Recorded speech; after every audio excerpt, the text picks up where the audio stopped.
গভীর রাত্রে ওই অহংকার যুবক দেখে, স্বপ্নে দেখে কিয়ামতের ময়দান কায়েম হয়ে গেছে। ময়দানটা সূর্যের গরম, মাথার এক বেগার সূর্যের গরম, কোনো দিকে ছায়া নাই, ছায়া নাই। অহংকার মুসলমান দৌড়ায়, চারদিকে দৌড়ায়, কিন্তু কোনো দিক ছায়া পায় না। হঠাৎ কইরা এখানে দেখে একটা বিল্ডিং ঘর। ওই মুসলমান অহংকার ওই বিল্ডিং এর দিকে দৌড় দিল। দৌড় দেওয়ার সঙ্গে সঙ্গে সামনে দাঁড়াইয়া ডাক দেয়া বলেন, ও ফেরেশতা, দরজাটা খুলিয়া দাও, আমি গরমের তাপ সহ্য করতে পারি না, আমি একটু ঘরের ভিতর ঢুকবো। ওই ফেরেশতা ডাক দেয়া বললেন, অহংকার যুবক, দুনিয়ার বুকে তুই গরিব মুসলমানদেরকে সাহায্য করিস নাই, তোর টাকা থাকা সহ তুই সাহায্য করিস নাই। পরে পাঁচপুরা এলাকার মুসলমান বড়লোক যুবকরা ও বড়লোক বাবারা, তোমাদের বাড়ির পাশে কত গরিব আছে, সন্ধ্যাবেলা ইফতারি আয়োজন করবে, ইফতারি ব্যবস্থা করবে, তাদের কোনো কিছুই নাই, তোমরা পারলে তাদেরকে সাহায্য করবে। কেননা কালকে আমাদের ময়দানে যদি তোমাকে আমাকে যদি আল্লাহ তাআলা জিজ্ঞাসা করে, তোমাকে টাকা পয়সা দিছিলাম, তুমি কেন গরিবদের কেন সাহায্য করো নাই? ওই অহংকার যুবক ওইখান থেকে হঠাৎ করে ঘুম ভেঙে গেছে। ঘুম ভেঙে যুবক বলে, আমি স্বপ্নে কি দেখলাম, স্বপ্নে আমি কি দেখলাম? ওই যুবক ওকে ঘুম থেকে উঠিয়ে সকালবেলা রওনা করছে ওই মুসলমান ব্যক্তির কাছে। মুসলমান ব্যক্তির কাছে যে বলে, ও মুসলমান ভাই, তোমার কত টাকা লাগবে তত টাকা আমি দেব, তুমি কাল কিভাবে ইফতারের আয়োজন করছো আমাকে বলো। মুসলমান ভাই বলেন, তোমার কি এখন যাই না তোমার কি লাভ হইবে? মুসলমানদেরকে অনেক পীড়াপিড়ি করার পরে বলে, আমি ওই হিন্দু ব্যক্তির কাছ থেকে কিছু টাকা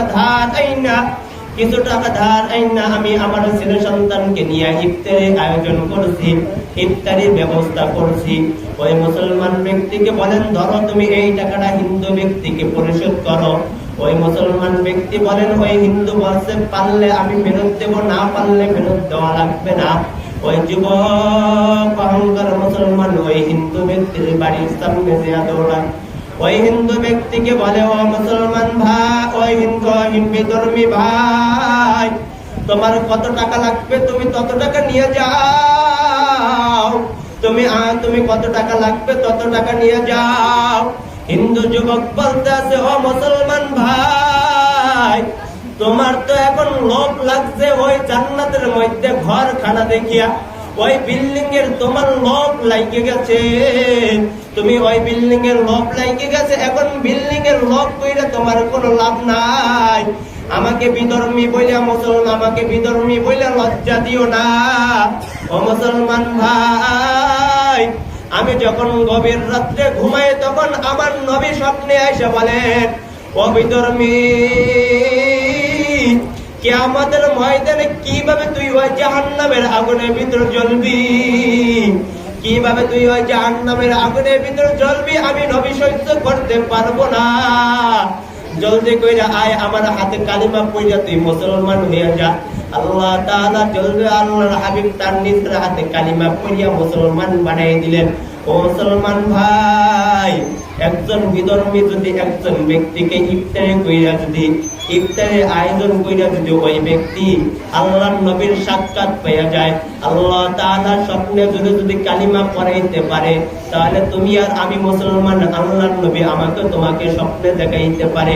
হাদিসের ভিতরে আছে, রাসূল সাল্লাল্লাহু আলাইহি ওয়াসাল্লামকে যে ব্যক্তি স্বপ্নে দেখবে তার জন্য চিরস্থায়ী জাহান্নাম হারাম, ওই ব্যক্তি কোনোদিন জাহান্নামের আগুনের ভিতর জ্বলবে না। আরে মুসলমান ভাই, আল্লাহর মহব্বতে ভালোবাসার কারণে যদি একজন যুবককে অথবা একজন ব্যক্তিকে যদি ইফতারি ব্যবস্থা করিয়ে দিতে পারি, ইফতারি আয়োজন করতে পারি, আল্লাহ তো হয়তো এই উসিলায় কিয়ামতের ময়দানে তোমাকে আমাকে মাফ করে দিতে পারে। অথবা আল্লাহর আদালতে আমি বলতে পারি, ও আল্লাহ, দুনিয়ার বুকে তোমার জন্য আমি কিছু করতে পারি নাই, কিন্তু তোমার বান্দাদেরকে আমি ইফতারি ব্যবস্থা করছি, তোমার বান্দাদেরকে, রোজাদার বান্দাদেরকে আমি ইফতারি আয়োজন করছি। আমি এই উসিলায় কিয়ামতের ময়দানে আল্লাহর আদালত থেকে পার পেয়ে যেতে পারি। হয়তো আমি বান্দাদেরকে, মুসলমান বান্দাদেরকে ইফতারি আয়োজন করার দ্বারা হয়তো আল্লাহর নবী আমাকে স্বপ্নে দেখাইতে পারে। তার জন্য আমরা চেষ্টা করবো আমাদের বাড়ির পাশে যত গরিব ব্যক্তি আছে তাদেরকে ইফতারি ব্যবস্থা করা, এবং যাদের একজন মুসলমান ভাইদেরকে এক গ্লাস কম হইলে এক গ্লাস পানি দ্বারা অথবা একটা খেজুর দ্বারা ইফতারি আয়োজন করা।